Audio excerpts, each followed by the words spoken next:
Well, today is January 20th, 2023. Welcome once again to the Chapter 49 podcast. My name is Larry Lannon. I'm a volunteer with Chapter 49 in the area of communications. Most of my duties revolve around this podcast. We try to keep it weekly. We didn't do it last week. I'm going to bring in Duncan Giles, our chapter president, my partner on all these podcasts. So, Duncan, dare I tell people why we couldn't do a podcast last week? Go for it. Well, being the retired guy, I mostly am. As I say, I'm most. A lot of people I know locally say I am the busiest retired guy they've ever seen. But sometimes I do actually act like I'm retired. So my wife Jane and I decided to take a respite from winter weather, and we went down to Key West, Florida, and spent a few days down there. So that's why we could not record last week. I was not in town, but I am back, and I guess I'm being paid back because it's getting colder again here. But that's okay. I earned that, right? Being away. Yeah, you're going to have to suffer through it after the week you had last week. Sorry. It was great. Key West is such a wonderful place. Got a chance to see the Southern White House that Harry Truman used. When he would get away from the White House, almost every president has someplace they go away from the White House to get away for periods of time, and almost every president has that. And for Harry Truman, he fell in love with Key West when he went there to inspect, I think it was a military installation there at the time many years ago, and decided he would set up his White House away from the White House at Key West. So I got a chance to tour that. That was one place I was not allowed to take pictures inside the building, which is interesting. But yeah, it was a really interesting tour, and got to see the Ernest Hemingway house. I got to see the room where he wrote the majority of his books while he was living in Key West. That was one of many homes that that great author had. And some of the best food I've had in a while. You want to see and taste a really great key lime pie, if I can say it right. Go to Key West, Florida. It's the best there ever is. The other thing is, when you walk around Key West, there's one thing you see all over town: roosters. They just walk around all over the place. And the other part of it is, if you're trying to sleep in Key West, they tend to go off like 3 or 4 in the morning. So you don't always get a good night's sleep. But leaving that aside, that's my personal suggestion. I just wanted to explain to people why we did not have a podcast last week. Duncan took time off for his use or lose at the end of 2022. And I had that long planned trip to Key West and going to southern Florida for a few days. So I am back, and Duncan, of course, is back. And guess what else is back? The debt ceiling. The debt ceiling is something we've talked about for a few weeks. The last time we had a serious threat to breach the debt ceiling was in 2011. And I've mentioned before that I was a manager at the time, and the instructions I was getting from the management chain was mostly, we really don't know what's going to happen. Now, you would think after, 10, 11 years, the government would have a plan. No. Nobody knows what will happen. We technically, as a government, reached the debt ceiling on the day before we record this, January 19th. But what the Treasury is able to do is do something that they describe as taking extraordinary measures. So I guess I would start the conversation, Duncan, by having you explain what those extraordinary measures are and how it does and maybe does not impact federal employees. Yeah, the biggest thing that extraordinary measures impacts federal employees is the G fund in the thrift savings plan, the TSP. That basically, they don't provide any interest on that. Now, they'll make it whole once the debt ceiling is raised, but until then, you're not going to see that grow. And that's just one of the things that basically they're trying to rob Peter to pay Paul until they can get the debt ceiling raised. So that is an extraordinary measure. There are many of those. That's probably the one that impacts federal employees the most. So if I go in and check my thrift savings plan account, will it not show that interest up between now and the time this is all settled? Correct. You won't see additional interest being on there. but like I said, it will be put back once the dust settles and this is corrected. Yeah, and I think that we want to remind people, and you've mentioned this before, we'll mention it again. The debate in Congress is about cutting spending, but the debt ceiling is about money that's already been appropriated and spent.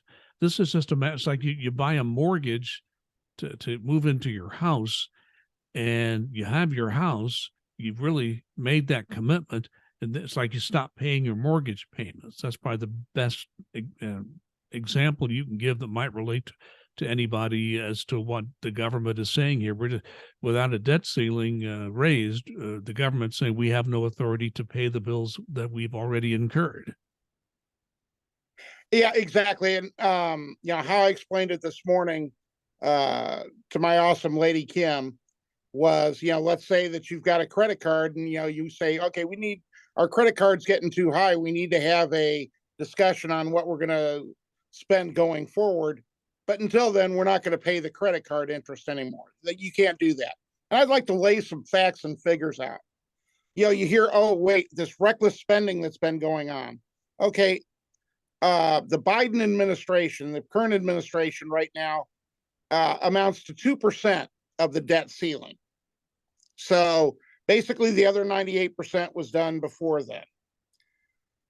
The debt ceiling consists of basically 63% of mandatory spending, 30% of discretionary spending, which is where they're arguing about, and 7% roughly on the debt.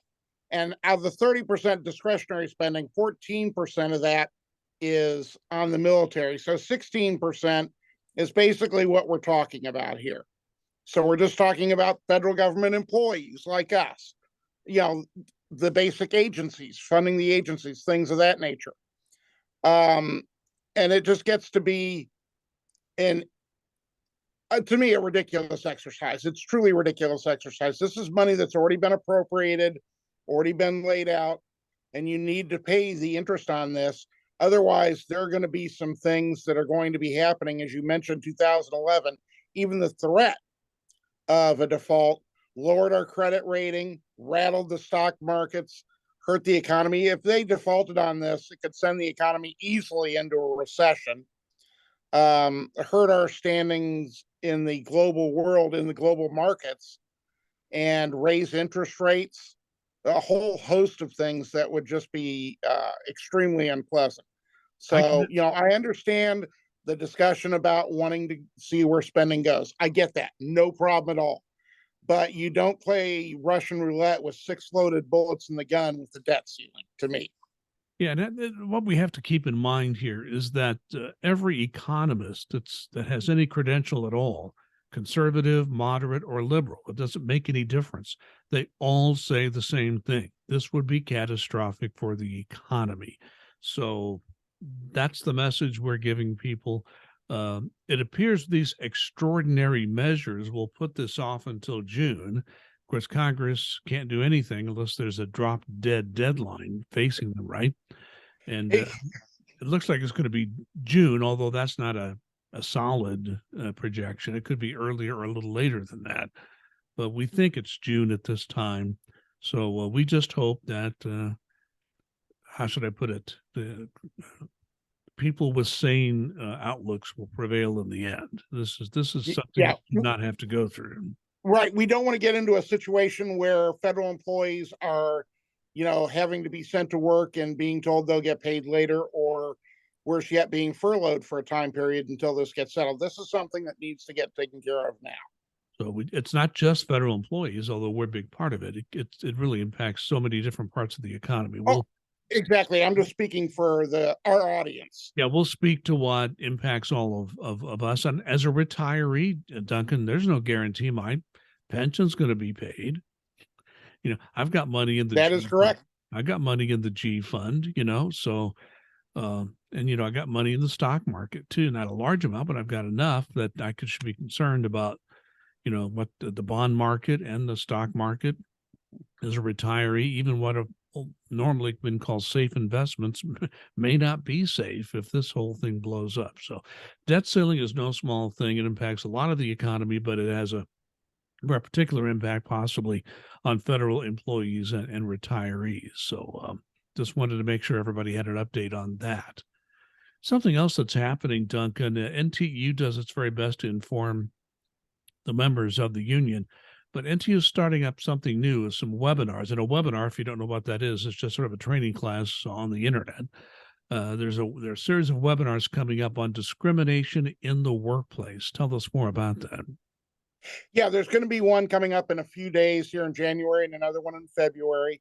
And these are basically, NTU National, which deals with this in courts, in negotiations, things of that nature, and working with EEO, is going to be putting on these 2 webinars to basically show people what discrimination might look like in the workplace so you can recognize it. And if you do have that type of issue, you can reach out to your NTU representative, or if you feel that you want to go EEO that route as well.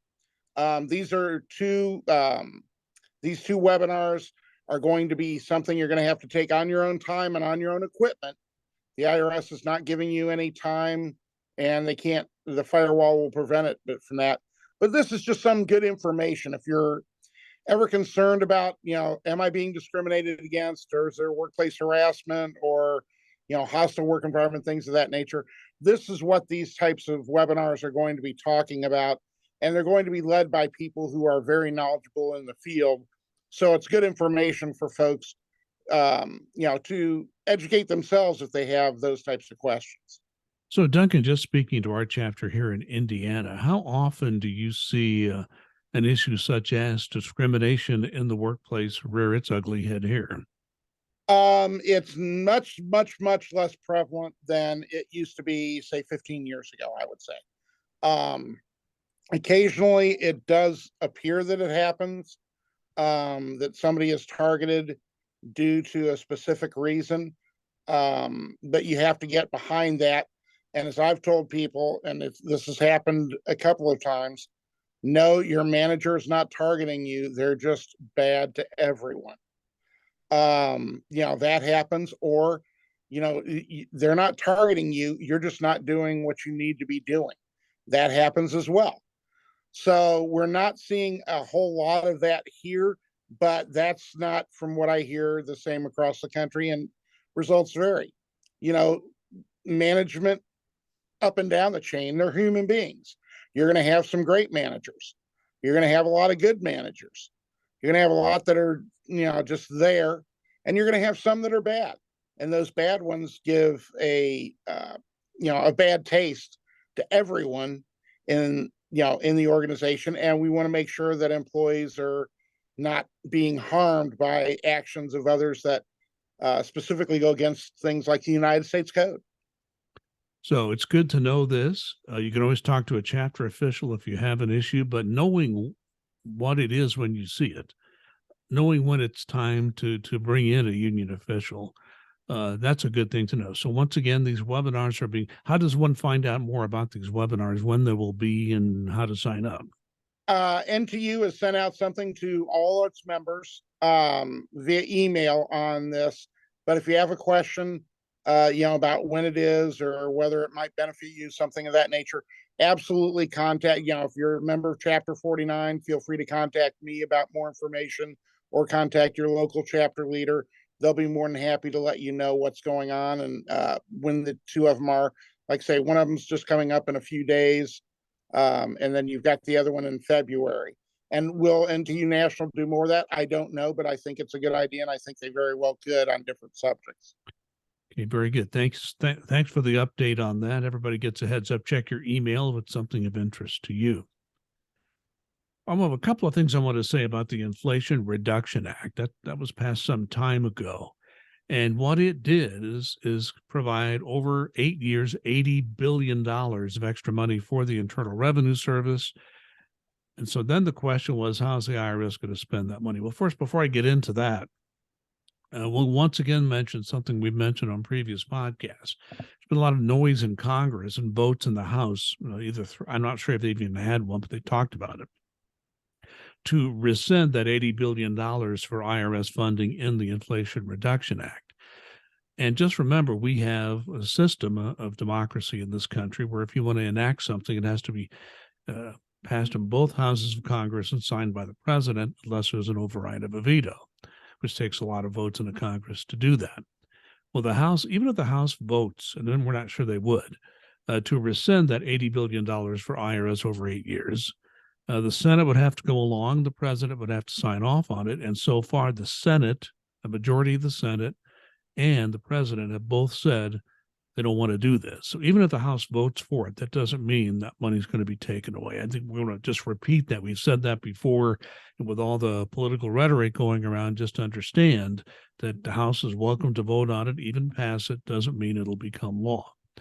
But with this Inflation Reduction Act, Service has been instructed by the Treasury Secretary, Janet Yellen, to put a program in place as how you want to spend this money.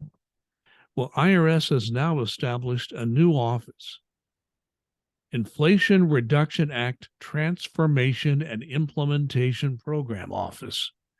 So once again, tells you that government agencies have no idea how to give a short name to anything.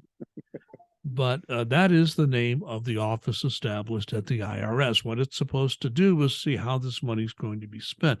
They've broken that up into 4 different areas: enforcement, human capital, information technology, and taxpayer services. So all this is in place. The Treasury Inspector General for Tax Administration is overseeing this. I've recently issued a report on what IRS is doing in this regard. How do you, what's your take on all this, Duncan? Well, like you said, first off, if we ever had something short named, we'd both probably faint from surprise. This is something that does need to be administered properly. We do need to make sure the funds are going towards where they need to go. And there does need to be a plan. The Treasury Secretary has said there needs to be a plan. Congress, when they passed this, wanted to make sure that there was a plan on how this is going to be spent. We want to make sure that we're getting our best bang for the buck and that it's being done appropriately. And so I'm hoping that the formation of this office will be successful in getting this done and spending the money the right way and getting it done quickly to start shoring up the issues that are needed, like human capital office. If we're bringing all these people on board, then it's not 57,000 revenue agents. It's all over the place.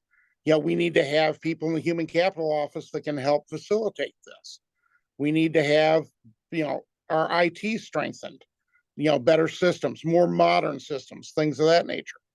And then enforcement. We do need more revenue officers, revenue agents, tax compliance officers. Contrary to some views in the political arena or in the press, these are not jackbooted thugs coming to take your business. They're people who are going to be doing what the law tells them to do according to how the proper procedures are. And, making sure people are paying their fair share of tax. Same thing as we've always had. And we need to have more people in, answering taxpayer questions, whether it be on the phones or in person. So hopefully they will administer this correctly and get the help to where it's needed. Now, I've seen a lot of, how should I put this? I've seen a lot written recently in the federal employee media that IRS is going to have a challenge, not just upping the number of employees overall to where it was many years ago, but just filling the attrition that they have now is going to be a challenge in this particular labor market. So IRS needs to have a plan and needs to follow through on this. Let's hope, as you said, that can be done correctly and in a way that will beef the service up to the kind of staffing that's needed. Okay, let's move on. The tax filing season's coming up. We are recording this on January 20th. By the time you watch or listen, it may already be January 23rd or after. That's when the tax filing season technically begins. IRS will begin processing current year returns, both paper and electronic. just based on the challenges IRS has had with COVID in the last couple, 3 years, and just the other issues involved with the backlog. I wouldn't recommend somebody file by paper if they can avoid it. File your taxes electronically if you possibly can. But what the beginning of the tax filing season, it does have an impact on IRS employees, particularly those in accounts management. Talk about that. Yeah, basically the phones start to get slammed where people are calling, about their refunds, even though they filed 15 minutes ago. They're wanting to know where their refund is now. There's a tool out there. It's a wonderful tool that the IRS applies. Where's my refund? Gives the most up-to-date information. But still, there are a lot of folks out there who contact us by phone wanting to know the information on what's going on. And so therefore, there are things like they suspend for those busy periods when we know we're going to get slammed, the things like read and meet time that they have in call sites, to basically keep everybody up to date. They've said that they're not going to do any updates that attacks somebody on the phone might need to know while they are going through these phone calls, just to try and make sure that we keep as many people on the phone as possible to answer these taxpayer questions.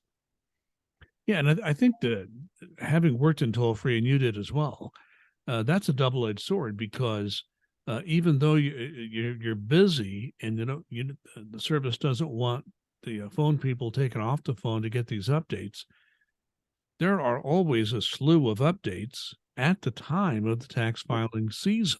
So I do know that you were involved in the customer service agreement where there's still a process where if some information really needs to get out to these assisters, there at least is some way to do that. Yep, there's they can hold the meetings, or they can do these things if they so choose.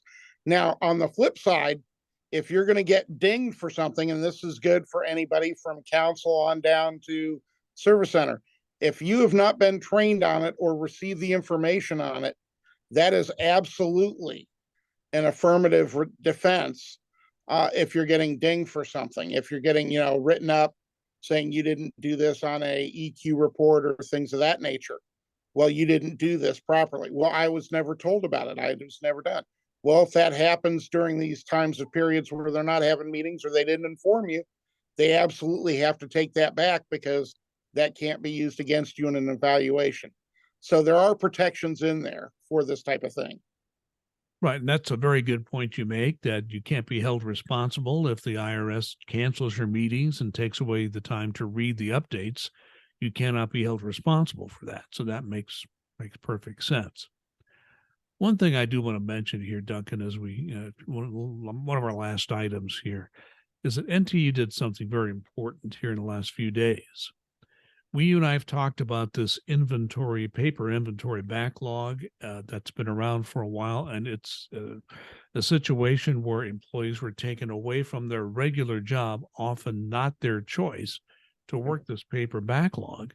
And it wasn't always a popular thing to do. Some people volunteered for it, others were volunteered to go in. We didn't have any choice.